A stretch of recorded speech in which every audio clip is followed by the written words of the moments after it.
It's time we talked about the kids.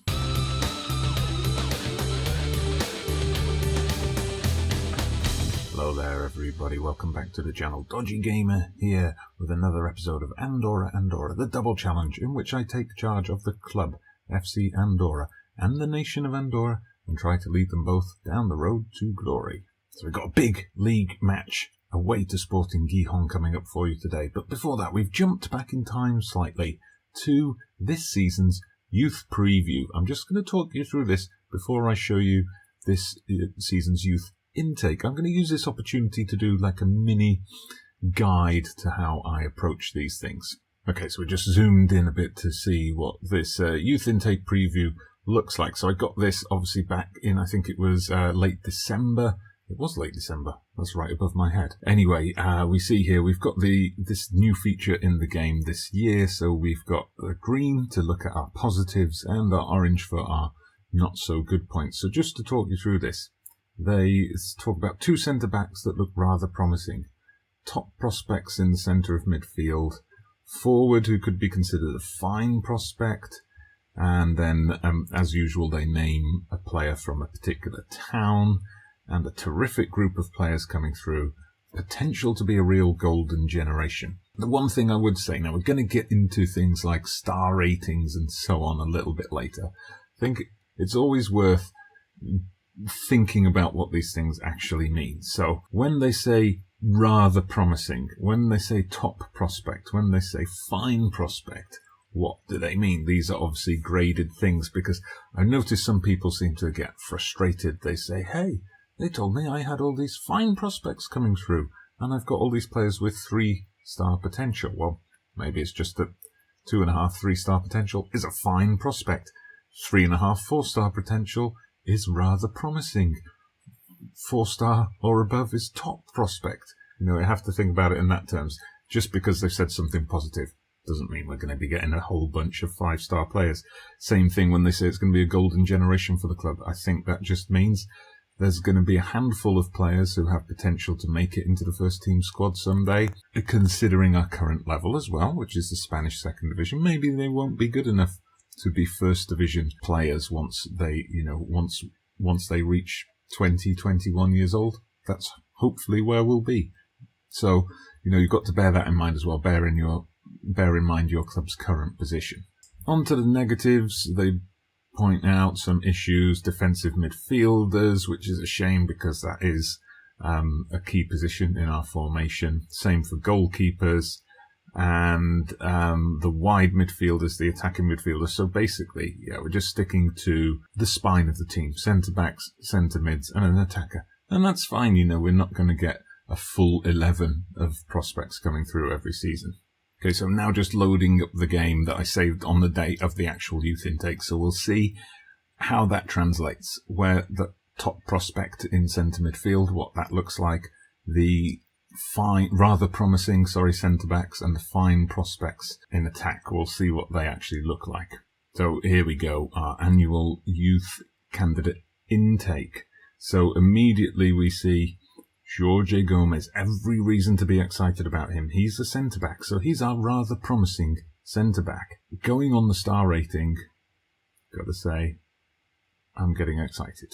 2-star current ability, 4, maybe 5-star potential, star player potential. Right. Word about star ratings, of course. We've got to take these with a pinch of salt. They're dynamic, these ratings. They're relative. They're relative to a number of things. Head of youth development. We need to consider what his stats are for judging player ability and potential. We need to think about what his personality stats are.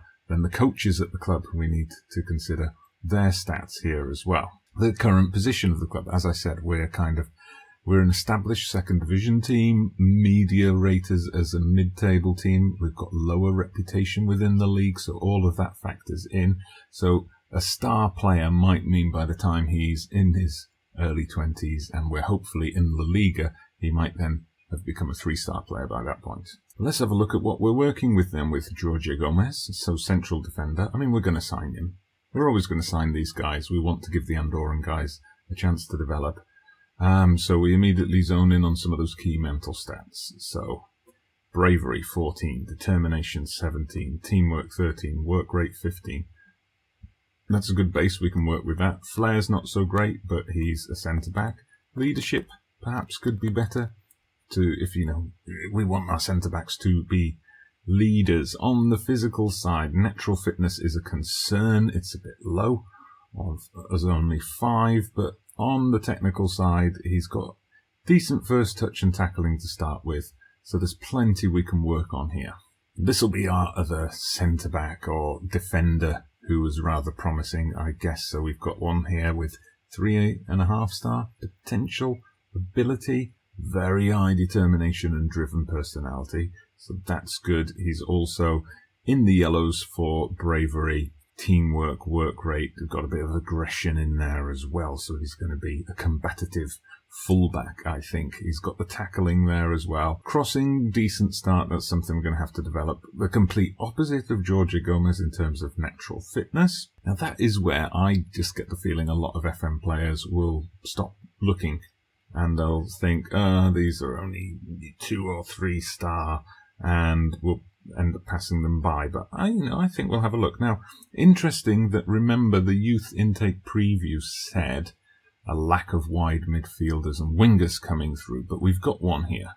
Alvaro Perez, a right winger, 17. He's got 3-star potential ability, and I think he looks all right. We could do something with him. I mean, he can cross the ball, so that's good. He's got a bit of technique, high determination. Flair could be developed. He's got the teamwork, just the work rate's a bit lacking, perhaps. He's got pace and acceleration, a good base there. So, and maybe can work on strength to kind of hold off the marauding fullbacks as he tries to go past. He's already got player traits. He moves ball to right foot. There's something we could work with here. And it just goes to show that youth intake preview is not necessarily set in stone about exactly what you're going to get, because I wasn't expecting a decent winger, and I've got one. Now remember, they did say, wasn't it, a top prospect in centre midfield, so he's not one of the best ones coming through, just the 3-star of potential. But again, this is someone we can take in. I think we've got to give him a chance in the youth team, give him a chance in the B team, send him out on loan. He's an aggressive player, isn't he, with 18, but he's fairly professional at the same time. So, he might not be getting sent off for violent tackles every other game. We'd hate to disappoint FM Tahiti, but I think that's what's going to happen. Okay, so we're just moving forward to game day now. So you've had a look at how I approach the information in the youth intake preview, how I then actually go through youth intake day. Basically, all of those players in the end, I ended up offering contracts. I'm going to give them a chance. Of course, here, doing a club and country challenge, it's good to have as many people in the under-19 squad as possible. And so here you got the match, of course, that took place. I mean, it's always worth having a look at least at the stats and the data analysis from this. You'll see the youth candidates actually won. They beat the under-19s 1-0. So we had a look at Alvarez, who didn't really stand out when we first looked through it, but as a striker, he got the goal, he got the player of the match. He's now been offered a contract. Again, this guy, Salva Cortez, didn't stand out, especially compared to his defensive partner Gomez, but he had a very good game and has also been asked to join us. So hopefully we'll be seeing plenty of Gomez and co in the years to come. They'll hopefully, like Perez and Hernandez, become fixtures in the first team and the national team as well. But now we need to get back to business. Spanish Second Division. The season is continuing. 33 games behind us. We're sitting pretty in second place. Ooh, Barcelona B are running away with it again. Of course, they can't get promoted. That means second and third are the teams that get automatic promotion. And it's all pretty tight. You see, we've got Leganés and Eibar just 2 points behind. We've got Sporting Gijón, today's opponents, just 4 points behind. So, last club episode we had together was back at the start of February when we carved out a tough 1-0 win over Legan. We then followed that up with a decisive 3-0 win over Elche. Cortino, Balde and Russell with the goals that day. Disappointing drop points away to Albacete. We should have won this game. We had to fight back from behind, 2 goals down after 48 minutes. Guedes and Russell salvaged a point for us. Then perhaps the best performance yet. We beat Barcelona B away 2-1. We again came back from behind. Fofana equalised before half-time. Fran Navarro, the Solskjaer of the Pyrenees, got the equaliser in stoppage time to give us, not the equaliser, sorry, the winner in stoppage time. But then we had an inevitable bump back to earth. We lost to Deportivo La Coruña the following weekend. Not a great performance. We got back into it with a win against Atletico Bilbao B. Marvin coming into the team. Crush Russell with the goals. And what made this extra special was we were back home. We were back at the Camp de Sport Prada de Mol, which has now been upgraded to a 5,000-seater stadium. You see, it was half full that day. There were about 2,500 people. But you'll see in other matches we've had there, it's started to fill up more. But again, on the road we struggled. A 1-0 defeat to Zaragoza. Quite disappointed with that. And then a 1-1 draw at Miranda's in a game that we should have won. We had the lead. They came back. We should have won that one. But we bounced back against Girona. 3-0. Russell with a brace. Hasdic as well. And then Mallorca, we've just beaten Perez and Russell with the goals. And you'll see 3,000 fans almost in attendance for that one. 2,970. So the new stadium's come along at just the right time. Okay, so we're away to Sporting Gijón. They are 5th in the league. They're favourites for this game. We're both kind of in inconsistent form. I think we're in better form recently, though. 7 points in our last 3 games versus their 1. Let's see if we can carry that over to this match. This is how we're lining up. We're going with our more balanced formation rather than our positive one. A couple of points here. Bojan, our backup keeper, is playing. Banus is recovering from a knock. He got injured around the same time last season, but we'll just have to manage. He's done all right so far. Rico, we now see, is building up good playing relationships with all the options in central midfield, with Cortina, with Guedes, with Macias as well. With Munoz, Munoz is unfortunately injured at the moment, torn hamstring, out for a couple of months. Fofana is going to play on the right with Perez on the left because Balde is injured, also out for a couple more weeks. Russell up front. So we had a good victory last time. We'll tell the team to carry on from where they left off, with the usual caveat of I've got faith in you. Alright, big game this. They're all big games now. I was actually going to try and play through to next month. We've got a match with Eibar. I may have mentioned that in a previous episode. Sporting Gijón go close, but because the youth intake came in just before, a few days before this game, I thought it was a good opportunity to show you a key game and go over the youth intake as well. Okay, we get to the half-hour mark and finally a second highlight, but unfortunately again it's Sporting Gijón on the attack. Larsen skips past most of my team, luckily shoots straight at the keeper. We haven't created much yet, have we? Just the one shot on goal. I think I'm going to have to go more positive, more attack-minded in the second half, but we'll let this half play out. There you go. Pretty poor performance, and that's what we will be emphasising in the team talk. I'm not pleased with what I just saw. Isaac has lost confidence. That's another player who's injured. Biancone is injured at the moment, so they have struggled with injuries a little bit of late, but now we've got him fired up. Alright, our keeper's got the ball. Let's see if we can build something from here. Hodzic plays in Guedes with a long ball over the top to Russell. Oh, the keeper came charging out. Russell went for something spectacular when he maybe should have gone for something just a bit more simple. I'm just about to shout, demand more. We are playing a bit better now. We're getting forward more. And Isaac picks it up there from the clearance. He's got options. He picks out Rico.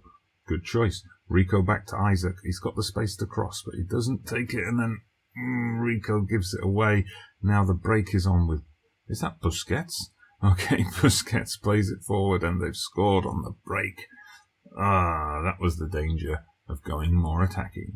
Okay, substitution time. I'm taking off Fofana. He's motivated, but he's only on a 6.3.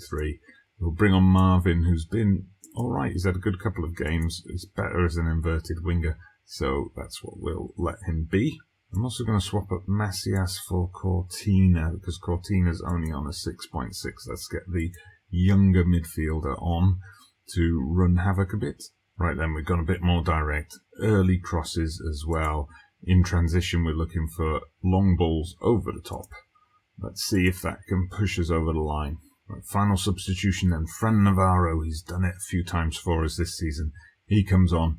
We put Marvin onto the left, Russell onto the right. Perez has come off. Last throw of the dice. Go on then, we'll add shoot on sight as well. We're very attacking. We've said push forward, and we're probably going to get no highlights now. No, here's something, but it's Sporting Gijón who have the chance to add a second goal. Oh, come on. This is supposed to be a big win for us to cement second place in the table, but it's just not happening. It's what we feared. We did play a little bit better in the second half, but they're just too good for us. That's a lot then. Disappointing result. Again, on the road, we definitely need to improve away from home. Went with aggressive. Not pleased with that result at all. Well, we got a bit lucky there, so Sporting Gijón are just a point behind us now. Legan's dropped points. They only got a point away at Atletico Bilbao Bay, so they're also on 63. Eibar's match was postponed, so they stay on 62, albeit with a game in hand. So it's pretty tightly bunched from 2nd to 5th place. If we have a look at the schedule, for now, we've got a nice little easy-ish run coming up. Atletico Madrid B, Alcorcón, Huesca, Tarragona. We should get wins from most of those matches. And then Eibar away. That's going to be a crucial match. And then after that, a fairly easy run-in. So Eibar is our most difficult remaining game. It's away from home as well, and it's going to be the next episode. Disappointing result today. We're struggling a little bit for form away from home, but what do you think? Can we carry ourselves across the line? Can we hold on to 2nd or 3rd place? Let me know down in the comments below. Thank you very much for watching. Also, let me know down in the comments below what you think of the youth players and any standout prospects. Hit that like button if you've enjoyed today's episode. Subscribe to the channel if you haven't done so already. I'm Dodgy Gamer. See you again soon.